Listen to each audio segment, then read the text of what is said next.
So here we have the Ford Kuga Titanium X Sport on a 16 plate.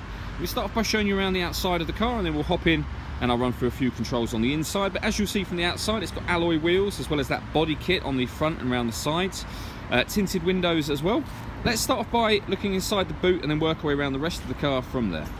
So the tailgate on this car will open electronically, either by pressing the hatch on the tailgate or with a button on the key. It's hard to see just there, but a button on the bottom here. Give it 2 quick pushes and you'll see the tailgate will open. It will also close off of the key as well if you wish to. And then as we approach the back of the boot, you'll see we've got loads of boot space, along with that 60/40 split folding rear seat as well. Okay, so we're just going to work our way back round to the front of the car, and then I'll hop in and run through some controls on the inside. But now that we've done a full circle of the car, you can see that it's in fantastic condition the whole way around. Really lovely looking car, particularly in white as well. Just briefly before I climb in, I think it's well worth seeing the interior from this exterior point of view. As you can see, you get full leather seats, as well as the driver one being 10-way electrically adjustable as well. There's plenty to run through on the dashboard, so let's hop in and we'll do that now. Okay, so we're going to start with the dials. On the left hand side we've got the rev counter, and on the right hand side the speedometer. At the bottom in the middle we've got the fuel gauge and coolant temperature gauges, and then above that we have a trip computer which includes the total miles on this car of 11,986. You can see to the left of that it says that we are in P for park. This is an automatic gearbox, so it will always highlight the gear that you're in just up there. And then dead center we've got a digital readout for the speedometer. The information that's up there can be changed using the buttons on the left hand side of the steering wheel for various different bits of fuel economy info, all the way back round to the beginning again. So the buttons I was using just there are these ones on the left hand side of the steering wheel. If we back right out and show you the whole steering wheel, also on the left hand side we've got cruise control and speed limiter. And on the right hand side we've got stereo controls as well as voice activation for the phone. So if you hit that button in the middle, ask it to dial anyone in your contacts list, it will do that for you without you having to get your phone out of your bag or pocket.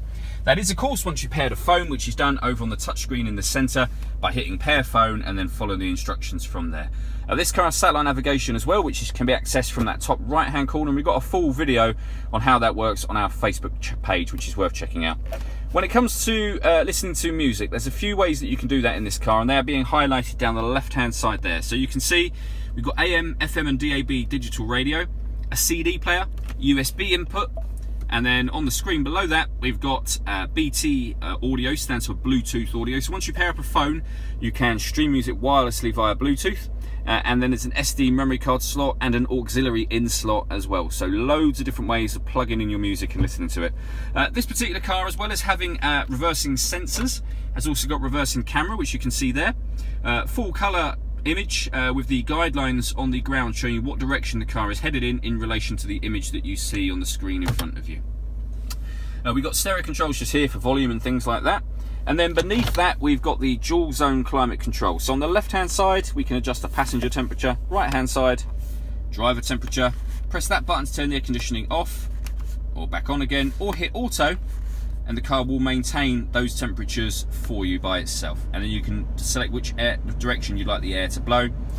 To override auto, just adjust the fan speed yourself from there. Beneath that we've got a few buttons. So heated front screen, heated rear screen. This turns off the stop and start, so this car is designed to cut out in traffic to save you fuel.